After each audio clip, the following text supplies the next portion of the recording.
Vamos lá. Já já entra. Vamos.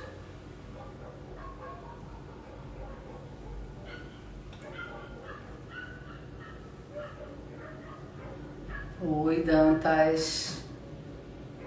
Oi, gente, já começaram a entrar. Boa noite a todos. Quero agradecer a participação de vocês. Hoje nós teremos aqui no Tereza Debate nada mais, nada menos do que a nossa querida Isabela Roldão, isso mesmo. Ela que é um dos mais importantes nomes, não só na vida pública no Brasil, que eu acho que, assim, Pernambuco, mas eu vejo como expressão de mulher no país, e que luta, né, por uma sociedade mais justa. Eu estou muito feliz por ela ter aceitado o convite, certo? O Tereza Debate hoje vai discutir o acesso da mulher no espaço público e o quão perigoso é esse espaço. Então fazer essa discussão ela é fundamental. Lembrando a vocês que esse projeto ele nasceu exatamente da minha necessidade, certo?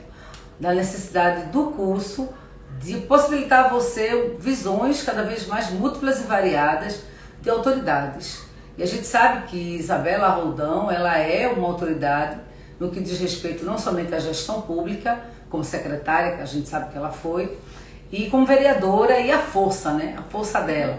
Já tive a oportunidade de participar com ela de outros debates e assim, fiquei muito feliz e vi a força, né? Porque uma coisa é a gente ouvir falar sobre, ó, nossa convidada está chegando, vou chamá-la agora.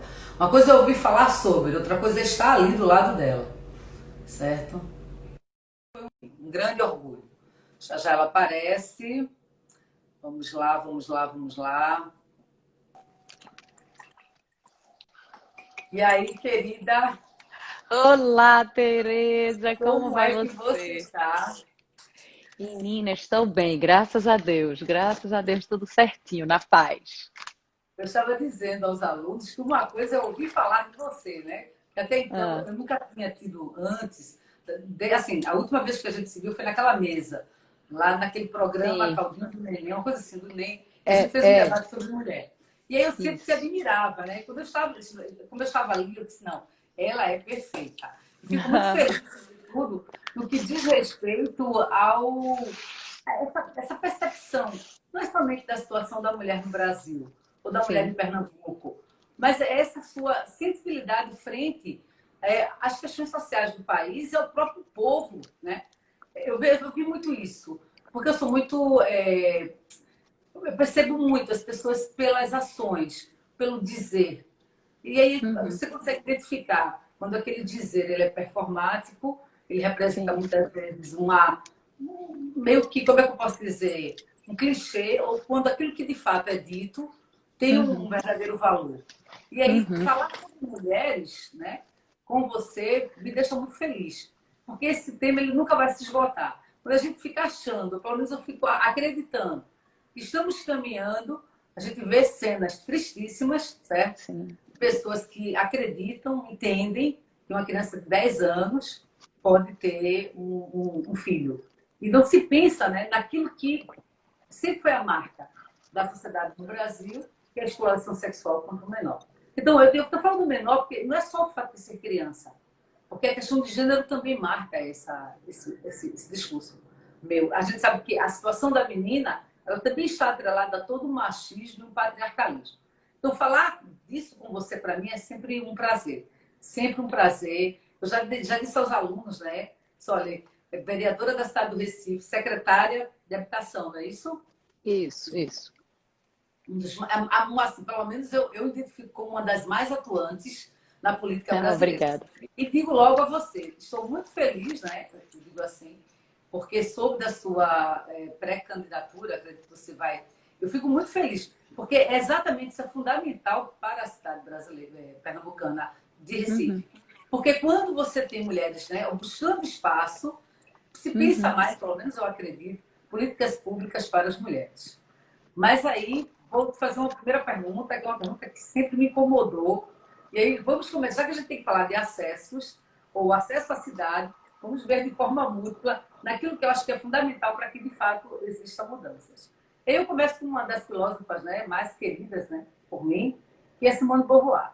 E ela usa a expressão que não se nasce mulher, torna-se mulher. Quando ela diz isso, ela fala que criou-se construções sociais a respeito daquilo que a gente diz que é homem e aquilo que a gente diz que é mulher. E esses estereótipos construídos, segundo Simone de Beauvoir, o próprio, eu acho que é um que vai falar muito sobre isso, Pierre Bourdieu, e quando ele cita ou fala sobre a questão da mulher, a própria Simone, sempre vê o espaço com uma forma de delimitação daquilo que de fato é da mulher, faz parte da mulher ou não, ou até mesmo aquilo que eu chamo de estereótipos construídos. Eu vou dar um aqui bem básico aqui para o aluno ter uma noção do que eu estou dizendo. Se eu digo, por exemplo, que aquele é um homem público, então eu me refiro, no mínimo, político, um governador. Veja, mas quando eu digo aquela ali é uma mulher pública, até pouco tempo o discurso, ainda hoje que é aquela que é a prostituta. Porque é como se não quisessem, ao longo da história, Isabel, dar a gente, né, permitir que a mulher alcançasse esse espaço público. Porque o que me parece, o espaço público é o local da decisão, é o local da disputa do poder. Está ali no espaço público.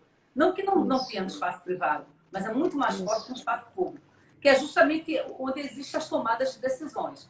E aí eu queria, né, falar para os alunos que esse espaço público, até certo ponto, ele é invado de preconceitos. E eu quero dar o exemplo de você, Isabel. Eu tenho que começar por você, porque é bem cabal. Eu estou diante de uma mulher que, antes de mais nada, é uma grande gestora, porque a sua experiência mostra isso. Né? Foi prefeita, vereadora, foi secretária, tem uma atuação política imensa aqui na nossa cidade, Pernambuco, mas sobretudo na nossa cidade.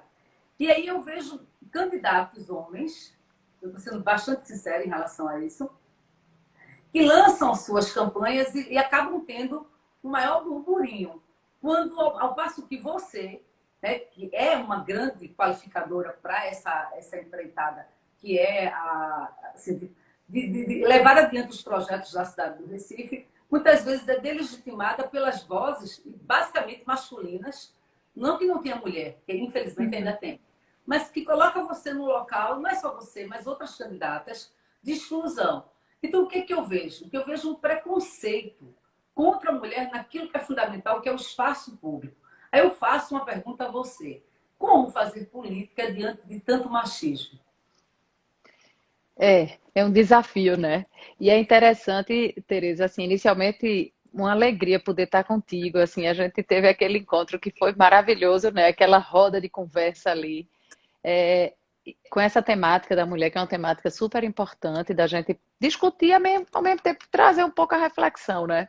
Eu até fiquei pensando, antes da gente conversar, diga logo, Tereza, aos seus alunos e alunas, isso pode ser tema de redação, de prova de vestibular, de Enem, né? Pode ser, né? A gente sabe que um dia desse caiu essa temática, exatamente. Acho que foi no vestibular, acho que se foi, se não me engano, no Enem de 2015, né? A Que violência caiu contra a essa. mulher. Foi. E assim, Mas, então assim, é uma. Ah, o fato de ser o espaço ocupado pela mulher, sim. Porque se a gente pensar na própria ideia de política, a gente sabe que esse espaço só foi legado a ela, tá certo? No século XX. Então, a gente isso, está muito atrás. Ainda hoje é muito isso. difícil ter uma mulher, é muita coragem também, de certa forma, no meio de tantos homens, tomar esse posicionamento e dizer assim, eu vou, eu acho isso muito bom. E É. aí isso é um tema que pode cair. E quando não cai na prova de redação, cai também na prova de humanas. É muito interessante. Uhum, É o tipo da é. temática que você encontra em qualquer parte da prova do Enem. É verdade.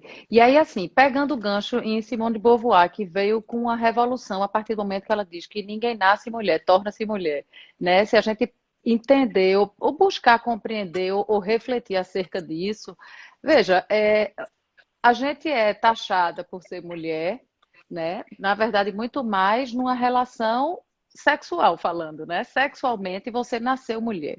Mas quando é que a gente consegue romper ou romper, não é romper, mas quando é que eu consigo de fato me perceber mulher num ambiente que, como você bem já colocou, é um ambiente extremamente masculino? Olha, na vida pública tem uma coisa que é interessante e certamente quem está assistindo já ouviu isso. Quando a gente escuta um, um homem falar errado na vida pública, a primeira coisa que a gente diz é o seguinte: é que ele é um homem do povo. Ele é um político, mas é um homem do povo.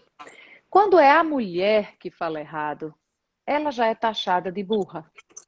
Então, não existe esse mesmo olhar, digamos assim, generoso com o ser mulher, né? A gente é exigida ao máximo. Você sabe disso, que é uma profissional independente aí, e que sabe o quanto que é difícil, mesmo na profissão como professora, que até pouco tempo era uma profissão obrigatória para o ser feminino. Eles naturalmente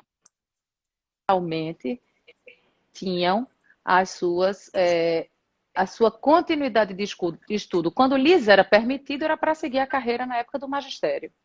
Né? E você envereda por um universo que é extremamente masculino, Teresa. A gente tem que convir, né? Professores, especialmente os professores que capacitam para provas de vestibular, de Enem, é o universo masculino. Porque para nós ficou restrito a coisa mais voltada para as crianças pequenas, né? E assim, quando a gente faz esse enxergar dentro do universo da política, veja, a política é um ambiente extremamente masculino. A representação feminina, eu falei isso há pouco, agora, nos 14 anos da Lei Maria da Penha. Há quantos séculos que não existe violência contra a mulher? E a gente só tem uma lei que protege a mulher da violência doméstica há 14 anos, acabou de fazer 14 anos. Isso é um reflexo direto de que a gente não tem representação feminina, feminista, política suficiente para sequer discutir uma violência que acontece dentro de casa. Graças à Lei Maria da Penha, o olhar sobre a violência doméstica, ela passou a ser não só a violência que deixa a mulher com o olho roxo, mas é a violência psicológica, é a violência financeira, quando existe na relação um, um jogo de chantagens e de ameaças voltados para o campo financeiro. Então, assim, você imagine que a política é um ambiente de poder, um espaço de poder, onde se decide, se constrói e se decide, se toma o norte para as grandes decisões que acontecem no país, no estado e na cidade, e obviamente que esse espaço tinha que ser dominado e composto pelos homens. Então, cada mulher que entra na política com ser mulher, que Simone de Beauvoir recortou lá no século passado, acho que na década de 40 para 50, se não me engano, o livro dela, ela traz isso. Porque não é ser do sexo feminino que lhe representa ou lhe dá altivez no universo do ser mulher. A gente acabou de ver isso com a história da criança. Infelizmente, a gente acabou de ver isso. Ninguém falava do culpado, né? Do estuprador, mas se falava da criança. E aí vem uma coisa muito perigosa que acontece, que é passada de geração para geração, que é a responsabilização de forma individual da mulher no processo de educação de uma sociedade. Então, se aquele cara é machista, é porque foi uma mãe que criou. Se aquele cara deu errado, é porque não houve. Aí basta a gente. Quer um exemplo? Observe num ambiente onde tem muitas crianças e uma criança é muito danada. Na hora que a criança está ali trelando, todos olham e dizem: cadê a mãe desse menino para organizar isso? Ninguém pergunta pelo pai. Tem um exemplo muito cruel, Tereza, que assim, que me é muito sofrido de trazer isso, porque eu imagino o nível de desespero que essas mulheres vivem para fazer determinadas coisas. Mas, por exemplo, um abandono de incapaz. Uma mulher que vai parir e joga aquele bebê na lata do lixo, por exemplo. Essa mulher é execrada. Tem fotos reveladas na televisão. Todo mundo quer saber dessa mulher, mas ninguém pergunta quem é o pai da criança. Ou seja, a responsabilidade é exclusivamente dela, como se ela tivesse concebido sozinha. Então, são questões que a gente precisa começar a perceber, né, neste universo masculino, machista, patriarcal mesmo, para que a gente comece a entender de que se nós, enquanto mulheres, não estivermos nos espaços de poder, discutindo, por exemplo, políticas públicas, está aí a maior prova, a Lei Maria da Penha, só aconteceu porque houve um grupo grande de mulheres, dentro e fora do Congresso que fizeram uma grande força-tarefa para mover isso. Então, a gente tem uma hashtag que eu falo muito e que eu digo assim, a gente tem que disseminar, mulher, você pode ser o que quiser, sem estereótipos, sem caixinhas. E a política é isso também. Certo. Ô, Isabela, vê, eu digo Hum, isso porque essa semana ela está bem complexa no que diz respeito às questões de mulher e de gênero. Eu já andei tendo uhum, raiva, né? Com várias situações. A gente entra no Instagram, a gente só tem raiva. São cada comentário que você fica, né? E aí eu vou pegar um versozinho de João Cabral que eu achei muito interessante, né? Mudam-se as lamparinas, mas o querosene é o mesmo. Ou seja, eu tenho mulheres que têm espaço de poder na sociedade, eu teve. A nossa presidente, Dilma, ela era mulher, sim, né? E nem por sim, isso houve sim, uma redução drástica na violência contra a sim, mulher. Sobretudo a questão da uhum, própria violência sexual. E aí é como se uhum, houvesse um estado de exceção. Né? É muito interessante isso. É como se aquele espaço público, ele antes de mais nada, tá certo?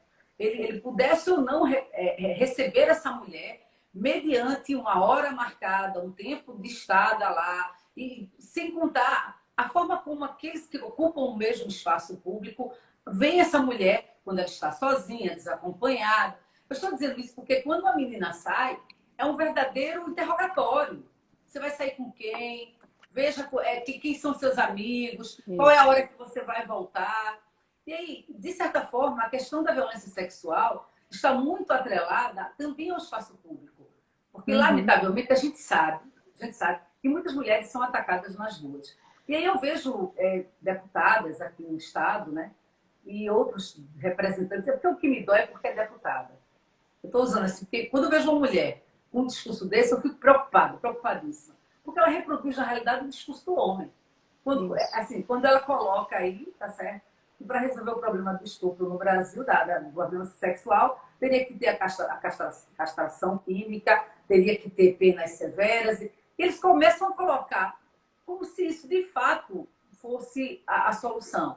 E aí, veja, dentro de toda essa situação de gênero, de educação, de cultura, em que eu até escrevi lá, eu comentei, enquanto eu pedi à menina que, quando ela estiver com um colega, né, brincando, enquanto eu pedi à menina que feche as pernas, tá? E não diga nada ao menino, e permita que ele olhe para a coleguinha dele, não diga nada, essa violência ela sempre vai ser reproduzida. Tem até uma pesquisadora, Berenice Bento, ela é muito boa, e ela diz que a gente cria os meninos para serem assassinos. Ela é muito. Porque ela esquece exatamente essa cultura machista que como é que eu posso dizer? Ela existe e ela é perpetuada. Aí eu faço uma Isso. pergunta a você: as mulheres nas ruas. Porque o espaço público, pelo que eu percebo, não é destinado a elas. Pelo menos tentam que não sejam, já que a segurança é o mínimo e lamentavelmente, em todos os estados brasileiros, aqui também, não se consegue dar essa segurança à mulher. É difícil. E assim, o processo começa de. Você me ouve bem, Tereza? Sim, sim. A internet tá boa, né? Tá. É interessante porque o processo de violência começa de fato na forma como a gente educa, né? Quando eu digo à minha filha de que ela não, porque o fato de dizer sente e fecha a perna pode ser um processo de educação normal, né? Ninguém vai querer, como eu também não quero que meu filho chegue e se sente com as pernas abertas. Minha filha também não, mas isso é uma simbologia. Quando eu digo isso só para ela e não digo para ele, né? É extremamente significativo quando eu obrigo minha filha mulher a arrumar o quarto quando acorda de manhã, mas ao meu filho é permitido que a bagunça tome conta, né? Essa coisa é compreendida, especialmente pelas crianças que estão no processo de formação, quando os meninos têm direito de determinadas brincadeiras das quais as meninas não têm. Se a gente parar para pensar, Tereza, quando é que uma criança, menina, ganha um carrinho de presente de aniversário? Ela só ganha boneca. Então, assim, aos meninos é permitido acesso ao poder desde muito pequenos. Porque todo menino bebê, quando nasce, começa logo ganhando carrinho, bola, avião, helicóptero. As meninas são logo enchidas de panela, cozinha, fogão, boneca, roupa, fralda, né, coisas para se embelezar. Então, assim, a gente precisa começar a romper determinadas coisas para que a ambiência do machismo vá perdendo poder. Por que que os meninos não ganham boneca? Por que que os meninos não podem aprender a ser pai? Né? Por que que quem tem a obrigação de lavar a calcinha é só a menina, o menino não lava a cueca quando toma banho? Por que que os serviços domésticos recaem sempre a gente, sempre sobre a gente? Né? Então, veja, a gente vai massificando uma cultura de soberania masculina dentro de casa. Eu sei que é difícil, muitas vezes a gente tem a dificuldade, porque a educação de uma criança não se dá exclusivamente por uma mulher. A influência do pai é muito forte. E muitas vezes essa batalha já é travada nessa relação da mãe com o pai, da mulher com o marido. Né? De você tentar vencer o machismo do homem para dizer que seu filho, o homem, também tem que fazer as coisas dentro de casa e começar a compartilhar. E aí, trazendo isso para o universo político, se a gente parar para perceber o quanto que as mulheres são logo isoladas do processo político. Olha, eu me lembro muito, e aqui eu não estou defendendo político A, B ou C, não é isso que eu quero trazer para a reflexão. Mas eu me lembro muito de uma capa de uma grande revista nacional na época da Copa, onde tinha Dunga, que era o técnico da seleção brasileira, super raivoso. A capa era uma foto dele assim, brigando com os jogadores, aquela coisa, aquela energia de Dunga, né? De fazer acontecer, não sei o quê. E aí essa capa ficou e falava, fazia menção à força de liderança que tinha Dunga. E aí, tempos depois, eu acho que anos até, ou muitos meses depois, vem uma capa com a presidente Dilma, cara de braba, lembra disso? Cara de braba. Aí vem logo chamando ela de quê? Escandalosa, porque diz que ela dá grito em todo mundo, Histérica. porque ela não sei... Histérica. Pronto, Histérica. esse foi o adjetivo, histérica. Ou seja, a gente é histérica, o homem é brabo, né? A gente é exagerada. O homem é competente, é incisivo e é durão no trabalho. A gente é louca. Então, assim, a gente precisa começar a romper, e aí vem dificuldades, assim, por exemplo, por que que as mulheres têm tanta dificuldade de falar no microfone? Os homens pegam o microfone com a maior facilidade do mundo e falam, pode até falar besteira, mas vão pegar o microfone. Porque disseram que a gente tem voz gasguita. Então, a gente tem vergonha da nossa própria voz. E aí, veja, se eu começo, por isso que a questão da educação de gênero, que foi deturpada e ainda é muito deturpada, a discussão de gênero não é dizer para você, Tereza, hoje você vai usar o banheiro dos meninos, amanhã você vai usar das meninas, escolha o que você quer ser. Ninguém quer discutir isso, minha gente, ninguém vai dizer isso. Quando a gente traz a educação de gênero, a gente traz a educação de gênero sob a ótica exatamente de que o menino não pode gritar com a menina, de que não há diferença entre meninos e meninas a respeito. Né? Então, dessa forma, a gente começa a construir de forma igualitária, desde os pequenos, um espaço que lhes seja comum e que a gente comece a ser reconhecida pela competência que nós somos. E não porque eu sou brava, porque eu sou gasguita, porque eu sou histérica e ele é competente, ele é não sei o quê. Eu não sei se vocês viram recentemente uma hashtag que isso tá rolando aí nos Estados Unidos, Mad Bikini. Quer dizer que as médicas americanas que postavam fotos que estavam numa piscina, numa coisa, e aparecia de biquíni, elas estavam sendo execradas nas suas redes sociais, chamadas a atenção, porque dizia que a competência delas estava sendo posta em risco, porque elas estavam tirando foto de biquíni. Então, assim, a gente tem que continuar sendo bela, recatada e do lar para ter respeito para fora, né? E claro que a gente quer respeito para fora, a gente quer ser uma pessoa que busca esse espaço de respeito, mas veja, o que é que me diminui? Porque eu não posso tirar foto de biquíni e fulano de tal que tem a mesma competência que eu, digamos assim, pode tirar foto de sunga, né? Então, assim, são questões que a gente vai desconstruindo de forma muito simples, não tem radicalidade. Tem da gente começar a educar de pequeno. Tem, por exemplo, seus alunos que estão aí, alunos e alunas que estão nos escutando, de perceber por que que eu não posso tirar a mesa, por que que eu não posso lavar meu prato? Porque eu sou menino, quem faz isso é menina. Isso é coisa para mulher, homem não vai para a cozinha, homem não chora, coitado dos homens que querem chorar e não podem, né? Então, assim, também é muito sofrido para eles, especialmente nessa idade tenra, né? Que estão em formação, enfim, percepção das coisas e do mundo. É muito sofrido para ambos. Eu queria só levantar um tópico aqui para os alunos em relação a essa questão também do fato dessa mulher estar na rua e ser o tempo todo. Há um aliciamento, é uma coisa Uhum, absurda, né? Que é um é. aliciamento, e aí muitas vezes elas são, como é que eu posso dizer a você, Assediadas molestadas, mesmo, né? assediadas, é Assediadas, uma situação. constrangidas.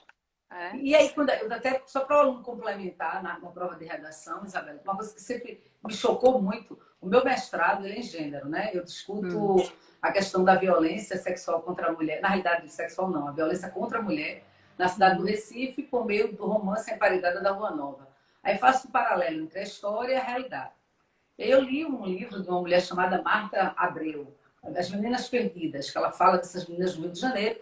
Ela diz que os operadores do direito, eles julgavam muito mais a moral da mulher, porque eu acho que isso ainda é vista hoje, dependendo da forma como uma mulher sai na rua, por isso que o uhum, espaço para ela é limitado, em determinado momento os olhares são impossíveis.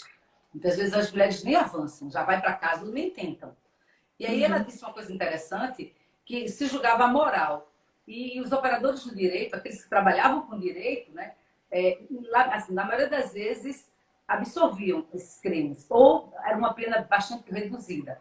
E aí isso viu no final do século XIX, isso, segunda metade.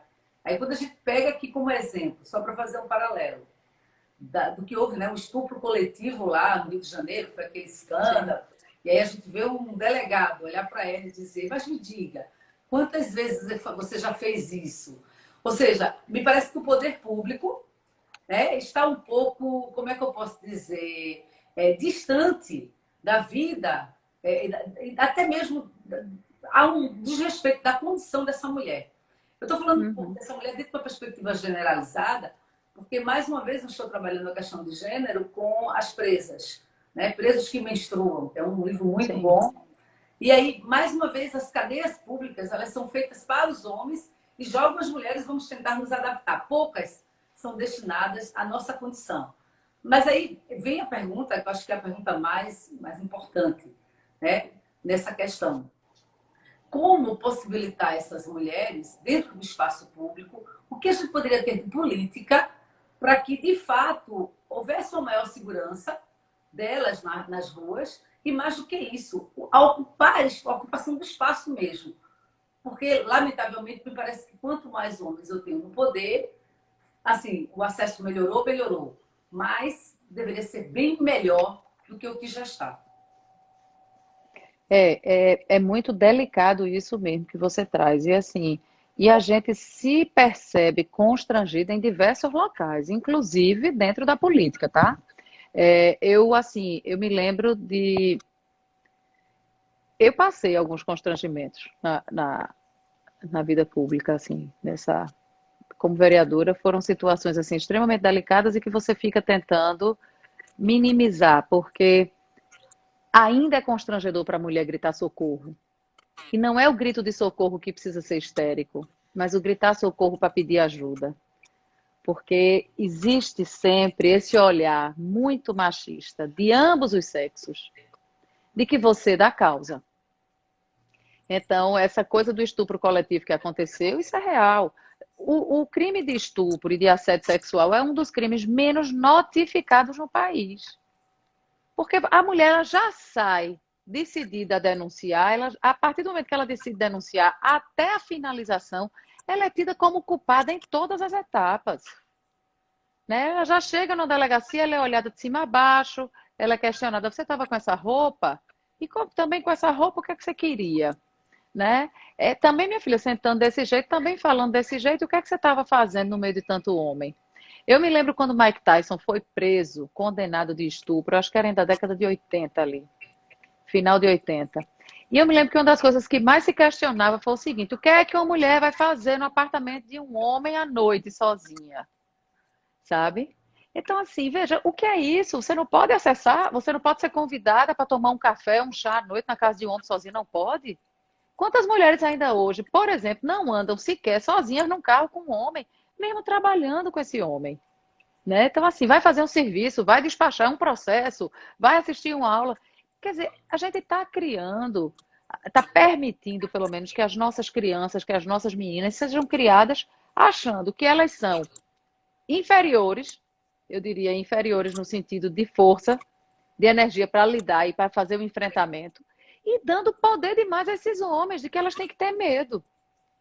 Então, quando a gente faz esse recorte para dizer que a gente precisa começar a desconstruir essa superioridade masculina em relação à mulher, essa coisa precisa se dar nas esferas. A gente precisa discutir mais sobre isso, Tereza. Os espaços têm que ser abertos para que meninas e meninos, jovens e adultos, possam conversar sobre a questão do machismo, sem achar que lá vem ela mais uma vez falar de machismo. Que besteira, isso não existe. Existe.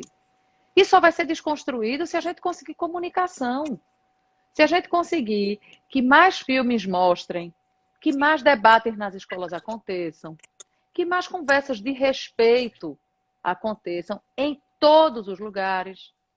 Como é que eu vou empoderar? Tereza, veja, eu me lembro quando eu ia para a escola de ônibus. E aí eu me lembro que eu pensava, se eu botar minha mochila atrás, ninguém vai se esfregar em mim, porque tem isso, a gente passa constrangimento no transporte coletivo. Se a gente vai em pé no ônibus cheio, é alguém que se esfrega na gente. Se a gente senta no banco, que é o banco do corredor, a gente corre o risco do cara se esfregar no ombro. E se a gente senta na janela, a gente fica morrendo de medo de quem vai sentar ao lado. Então, assim, e detalhe, o que é o pior, é um medo que me impede até muitas vezes de gritar e pedir socorro. Pouquíssimas mulheres, e eu aplaudo assim, como a energia, pouquíssimas mulheres têm coragem de gritar dentro de um ônibus lotado, esse cara está se esfregando em mim. Porque a gente tem vergonha daquilo. A gente prefere fingir que aquilo não está acontecendo, sair de junto, desconversar. Por quê? Porque a gente ainda é massivamente criada como dando causa a qualquer tipo de violência, especialmente a sexual. Se você vai para um enfrentamento com um cara num ambiente de trabalho, é porque tu é chata. Então tu tem que ficar calada. E se tu fica calada, tu tá perdendo espaço. Se tu não consegue chegar numa reunião para se posicionar, se impor e colocar a tua ideia, só quem vai colocar a ideia é o homem ali, que é tão preparado quanto você, mas que coloca e não é tido como chato. E aí você vai ficando e o cara vai passando. Aí isso são exemplos de uma construção onde diz que eu tenho mais é que ficar quietinha, né? A gente ainda quer consolidar de que o lugar mais seguro para uma mulher é em casa. Então não sai, fica em casa. Vai para a escola e fica em casa. Para que sair? Fica em casa. Alguém vai te sustentar, alguém vai te prover. Cuida do lar. E aí, para romper isso, primeira coisa, falar. Segunda coisa, Tereza, as mulheres precisam ocupar os espaços de poder. Não dá para achar que os homens vão representar a gente a vida toda. Alguns até se esforçam para isso, né? Alguns até, eu diria que é, fazem essa coisa do. E não é nem só o esforço do representar, mas é o do incluir. Poxa, a gente está vivendo isso agora na política. Quantos homens que sequer se dão ao trabalho de conversar com a mulher? Eu estou vivendo isso. Decide ali, não conversa aqui, finge que não te conheço e desconsidera toda a tua experiência. Então, a ousadia das mulheres, e aí as alunas que nos assistem, é que elas despertem sua vocação também para a vida pública. É difícil, mas é possível. E se a gente não entrar nesse universo, a gente não abre caminho para as próximas gerações e para a nossa própria geração que está vivendo. Então, a ousadia de enfrentar e de ocupar os espaços de poder é urgente e necessária para que a gente comece a desconstruir esses ambientes reservados de segurança para as meninas e para as mulheres, sabe? Então, tem que ousar mesmo. Até porque, necessariamente, aquelas que estão no poder hoje não significa, né, que elas tenham essa consciência da questão de gênero, essa preocupação com o posicionamento da mulher na sociedade. Eu digo isso porque a gente escuta cada coisa, né? A gente Isso. eu leio muitas vezes de deputadas, vereadoras, Uhum. coisas tão absurdas que eu fico sem acreditar. Como é que ela, que tem esse espaço de poder, ela tem esse tipo de atitude, ou seja, o machismo consegue, inclusive, por meio da imagem dela, porque o que mais existe é isso. São homens que brilham através de uma auréola emprestada. Muitas vezes essa auréola é o próprio, como é que eu posso dizer, a própria mulher, que de certa forma tem esse espaço, como acontece aqui a cidade, eu acho que é um exemplo muito claro, que tem um espaço de poder, mas ainda continua com discursos machistas. Mas vamos lá, Tereza, na Isabela. política, só uma coisa para te dizer, na política tem uma coisa interessante. Os homens adoram convidar mulheres para os eventos políticos e públicos, porque as mulheres agitam, a gente tem essa energia de mexer, de vibrar, de vamos lá, minha gente, vai ser massa. Mas na hora de sentar na mesa, lá em cima, no palco, só bota homem. E a gente fica só aplaudindo e dizendo que bom. Caramba, essa mesa tem que ser meio a meio. 50% mulher, 50% homem, sabe? A gente vai com nossa energia de revolução, de transformação, mas a gente quer sentar na mesa também, a gente não só quer ficar aplaudindo embaixo, não. E é essa coisa que eu digo, despertar a vocação, estimular para a gente ter coragem de fazer, e não é fácil. A vida real é que não é fácil. E que vai ter sempre um que vai estar. Eu me lembro, época de campanha, época dos palanques, minha querida, eu vou dizer, Tereza, tinha hora que eu me segurava. Porque o povo me vê assim, pensa que eu sou grande, mas você sabe, eu sou mignon. Então tinha hora que eu tinha que me segurar, porque o povo quer, é quase derrubando você, minha linda, do palanque. Para poder aparecer na foto ali, sabe? Então é cruel, mas a gente tá lá firme e forte para dizer que a gente pode, que a gente persiste. Verdade. Ô, Isabela, deixa eu te dizer uma coisa. Quando a gente estuda gênero, né, pelo menos quando eu fiz essa discussão, uma coisa que marcou muito, e Angela Davis, ela tem um papel muito importante na minha formação acadêmica, né? Tem que ter, eu acho que é uma referência para falar a questão de classe e a questão de raça. A gente sabe que na própria discussão de gênero há um recorte muito profundo, há uma divisão, porque eu não posso nunca acreditar, espero que vocês que estejam em casa, espero que a partir dessa live pense assim sempre, que as minhas possibilidades enquanto mulher, né, branca, que tem acesso, de certa forma, ao poder, né, empresária, porque antes de professora eu sou empresária, não é o mesmo, Isso. uma mulher como eu, não é o mesmo, o mesmo acesso que uma mulher negra, periférica, está ali na comunidade tem. A escolaridade que eu tenho, necessariamente, não é a mesma que ela tem, até porque a gente sabe que a questão de classe de gênero, desculpa, classe e raça, marca muito essa desigualdade. Então, eu estava vendo o último Atlas, né, da violência no Brasil e eu fiquei assustadíssima que a cada 13 mulheres que morrem, a cada 13 mulheres que morrem no país, 8 são negras. E aí, veja que a questão da violência, se me toca enquanto branca, nessas condições, imagine esse tipo de mulher, né? Essa mulher que é a mulher que está ali periférica, e essas violências contra ela são violências múltiplas. Desde, por exemplo, a violência física, como a própria violência simbólica. Violência simbólica que é exaustivamente, como é que eu posso dizer, perpetrada. A gente vê isso na própria mídia da TV brasileira. Eu dei uma aula e justamente falei a questão da mulata. Eu saí pegando ano a ano a Globeleza. Eu não sou obrigada a não problematizar, né? Sim, Aí eu saí claro. mostrando, aí mostrei que hoje ela tem uma outra roupa, uma outra forma de se expressar, porque o movimento está em cima. O movimento feminista está em cima. Nós estamos em cima. Nós vamos ali, não quanto eu gostaria, mas houve espaços. Aí eu faço uma pergunta: como ajudar essas mulheres? Dentro de tanta violência, dentro de uma cidade tão violenta, dentro de um pensamento tão machista. Isso. Se para a gente, mulher branca, é difícil, para a mulher negra, ele é triplamente difícil, né?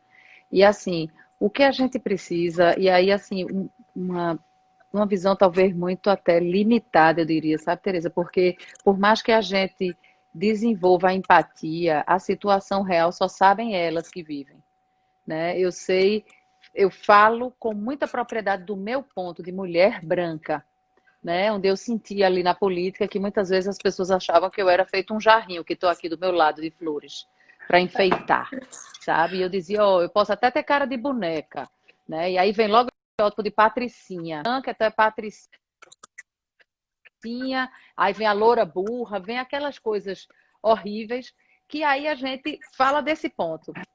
E a gente imagina o que não é esse ponto triplicado ocupado por uma mulher negra, né?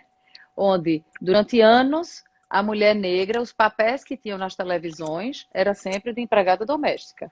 Era sempre da mulher que estava ali na... E o homem também, né? Então, o homem era o motorista, o homem era o cara que estava entregando alguma coisa, era o que servia. E aí, assim, eu acho que a gente volta para uma discussão inicial. A gente precisa abrir isso sem vergonha.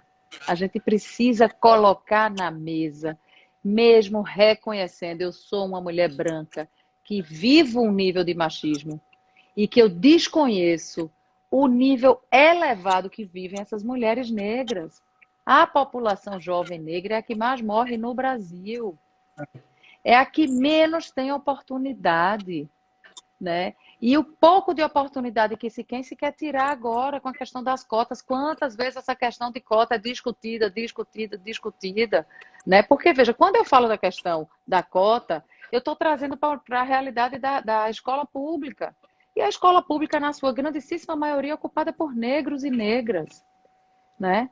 A favela é ocupada por negros e negras. Então, assim, a gente precisa quebrar determinados tabus, e assim como a violência contra a mulher, como o assédio, como o machismo, como a perseguição dentro da empresa, como o olhar dentro do ambiente de trabalho que lhe seja extremamente constrangedor, isso tem que ser dito. A minha filha tem que saber de que ela vive numa realidade onde ela precisa cuidar dobrado dela, porque senão ela é engabelada em todos os aspectos, né? Desde o ser mulher que desce aqui para andar na rua, para ir para a escola, porque meus filhos vão para a escola andando. E aí fica sempre assim. Meu marido fica com medo. Bela, isso antes da pandemia. Bela, Marluca vai junto para Cléo não ir sozinha. Por quê? Porque um menino pode andar sozinho. A gente ainda não tem segurança 100% de que a menina pode. Então a gente precisa romper isso. A questão do racismo precisa ser dita, conversada, desconstruída. Os espaços de poder precisam ser ocupados também, principalmente, pelas mulheres, pela população negra de uma forma geral. E as mulheres entram aí num recorte porque a elas é fadado o preconceito. E o preconceito no sentido literal da palavra, a preconcepção de que ela não poderá ousar ser médica, ela não poderá ousar ser engenheira, ela não poderá ousar entrar para a vida pública, ela tem que se restringir ao ambiente doméstico, né? Então, a gente tem que romper o putu, sabe? Eu acho que o que mata a gente, assim, na manutenção, é o silêncio. Esse silêncio tem que ser rompido. As discussões têm que ser mais claras. As meninas negras têm que dar testemunho do nível de violência que vive.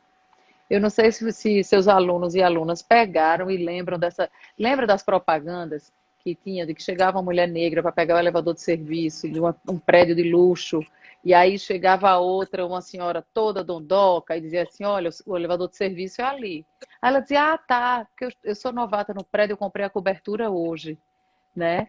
E aí um outro era o cara, um homem negro que chegava dirigindo um carro e tinha uma mulher atrás com um bebê. E aí encontrava com uma amiga, baixava o vidro, ia cumprimentar, e a amiga dizia, eita, amiga, estás bem de motorista? Aí a mulher dizia, não, é meu marido. Quer dizer, é isso. Não há diferença entre a gente. Nem raça, nem gênero. Somos todas e todos iguais, cheias e cheios de potenciais.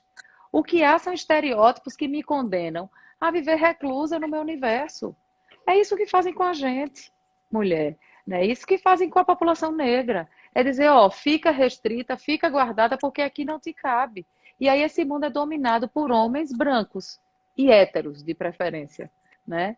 Porque se for gay, então, coitado, vai sofrer.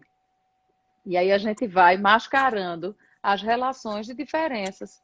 Porque apesar de sermos todas e todos iguais, somos todas e todos completamente diferentes, porque a gente é plural, a gente é diverso, mas isso não diminui ninguém. Ao contrário, isso só engrandece a gente, né? Dá essa oportunidade da gente conversar, da gente crescer, da gente enxergar sob uma ótica diferente, sair do lugar que eu estou, enxergar o lugar que você está, e a gente vai trocando. É isso. Só para fechar um pouco o que você está dizendo aqui, os homens, a própria sociedade, né? Eu queria trabalhar a ideia de sociedade machista. Eu estou colocando homens e mulheres também.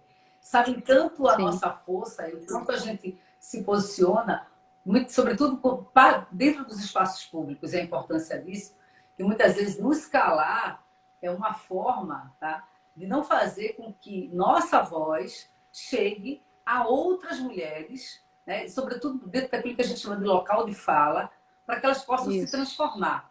E aí eu queria trazer aqui a imagem de Marielle, acho que é sim, importante. Porque sim, quando a gente pensa, né, na representatividade de Marielle, a gente vê exatamente o quanto era importante aquele local de fala. Eu isso. acho que ela tem um verso, né, de um poeta angolano que eu acho belíssimo, que é assim, na realidade, é a voz de uma mulher falando para uma criança, né? Aí ela diz o seguinte, que não sou eu, né, que espero, sou aquela por quem se espera. E as mães dela, enquanto mulher negra, esperavam. Mas essa nova geração de mulheres não são aquelas que esperam, mas são aquelas, antes de mais nada, por quem se espera. Ou seja, Marielle era aquela por quem muitos da comunidade esperavam, porque era aquela voz daquele Isso. local de fala necessária. Então, infelizmente, Uhum. mais uma vez, eu acho que está mais do que consolidada essa informação aqui, infelizmente, o local do espaço público, né, que por muitos anos sempre foi destinado à mulher, passa a ser, antes de mais nada, um local de exceção para essa mulher, sobretudo, se ela não tiver força para avançar. Porque você, Isabela, pode dizer você, vou mais adiante, né? Você tem muita força, você tem garra. Porque, infelizmente, muitas mulheres nem pensam em chegar mediante todo o preconceito que existe ao redor, ou até mesmo o medo, né, do seu posicionamento. Porque eu acho que Mariela, Sim. ela pagou pelo posicionamento dela, por quem ela Isso. era. Eu acho que isso foi muito marcante. Ela pagou por um posicionamento e por enfrentamento a coisas que ninguém quis fazer, né? Por exemplo, ninguém matou o deputado federal do partido dela que andava com escolta. Por que que ela não tinha direito à escolta? Só o deputado federal tinha, ela não tinha, né? Então, assim, agora sim, tem uma coisa, Tereza, que é importante. Veja, eu acredito muito nas vocações. Acredito muito. Eu acho que a gente tem que estimular os jovens a descobrirem sua verdadeira vocação. O que é que você gosta de fazer? Você gosta de dar aula? Você gosta de ser médico? Você gosta de ser engenheiro? Você quer ser dona de casa? Você quer ir para a política? Você quer ir para a advocacia? O que é que você quer fazer? Sabe? Você quer ser motorista de ônibus? O que é que você gosta de fazer? Acredite no que você gosta. E vá tocar isso. Mas sabe o que é o pior da vida pública? Não é só o pequeno número de mulheres que ousam entrar para a disputa eleitoral, para os espaços públicos de poder. Mas tem uma coisa muito grave: nós somos mais de 53% dos votos aqui em Recife. Recife, as mulheres são maioria absoluta de eleitoras. Mas a gente não consegue votar em mulher. A gente não consegue. E parece que, por mais que a gente discuta sobre machismo, sobre espaço de mulher na política, de que é importante, a gente não vota. E as mulheres continuam sendo trampolim para os homens se elegerem, porque tem o coeficiente eleitoral. Então, assim, o partido tem que atingir, no caso de vereador e vereadora, acho que 23 mil votos. A cada 23 mil votos entra um.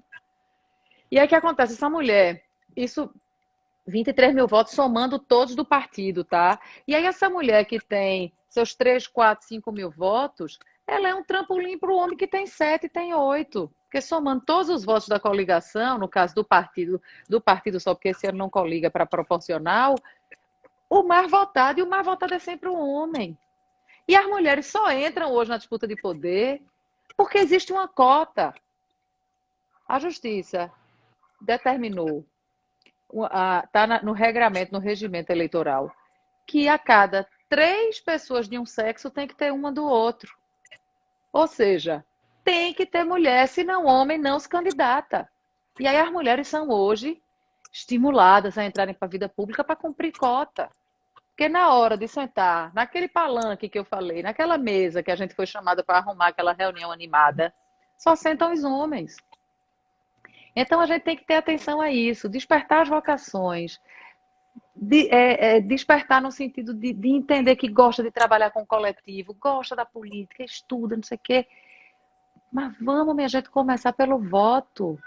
Agora, cascavilha as mulheres que estão candidatas. Cascavilha, vai ler, vai estudar, vai saber a história dela. Escolhe teu voto de forma consciente. E aí verifica. Porque senão a gente continua falando, falando, falando e votando em homem. Aí tem até umas mulheres que só são a reprodução do sexo masculino ali, né? Porque tem, né? Que reproduzem o Sim. machismo por completo, que só estão ali emprestando o seu nome e seu gênero feminino ali, mas que continuam fazendo o discurso de que a mulher tem que ser submissa ao homem. Já escutei demais isso. Né? A gente escuta isso nas plenárias, nas reuniões, nas sessões legislativas.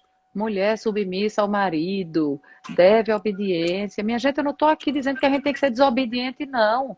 Mas uma relação de marido e mulher não é de obediência, sim, senhor, não, senhor, tá, sim, senhor, o senhor quer, eu vou. Não, é uma construção a dois, que nem sempre a gente concorda, às vezes a gente cede, um que cede, o outro cede, às vezes a gente cede mais até. A vida é essa, que é a mulher cede muito mesmo, mas a gente vai naquela coisa, se vai dialogando nesse contexto, né? Então, tem que ampliar os espaços, sabe? A gente tem que ousar, Tereza. Tem que ousar. Ter coragem. Isabela, Até veja, para abrir caminhos. a gente tem aqui alguns minutos. Eu não gosto de deixar a live quando ela cai. Ela não pode cair porque o aluno assiste novamente. Tem muito aluno meu que eles vão assistir essa live no GVT. Então, eu queria agradecer a você. Acho que a gente tem no máximo aí 6 minutos. Então, eu queria agradecer a você pela participação. Foi muito bom esse debate. Mais uma vez, Tereza Debate, né, trouxe uma discussão fundamental, que é exatamente a questão do espaço que a mulher deve ocupar e o perigo, muitas vezes, que ela sofre. E eu queria, mais do que nunca, agradecer e convidar vocês próximos, né, as próximas lives, porque é exatamente um discurso como esse que faz com que a sociedade ela avance.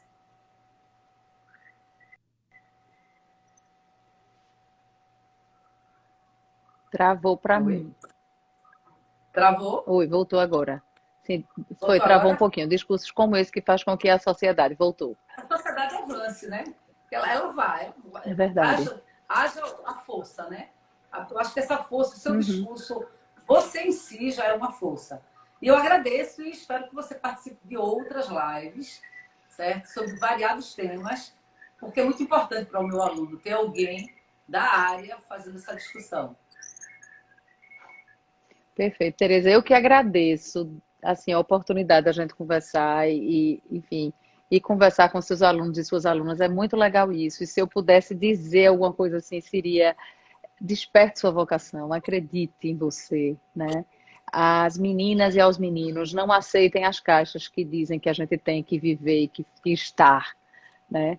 E que as meninas, em especial as mulheres, que a gente pode ser o que a gente quiser, né? Não, eu sei que é difícil, corajoso, ousado, mas siga, acredite. Você é fera e vai dar conta disso. E aos espaços públicos, minha gente, que a gente ocupe, que os meninos sejam também defensores desse espaço democrático para as mulheres também. E que sejam os primeiros a denunciar e a dar apoiamento a essa mulher que está ali vivendo algum momento de constrangimento. Mas é isso. Siga seu coração, sua vocação e ouse, acredite em você e siga. Certo. Gratidão, Tereza. Beijo, eu que agradeço. Um beijo, amada. Tchau. A gente se vê. Tchau. Tchau, pessoal. Muito obrigada.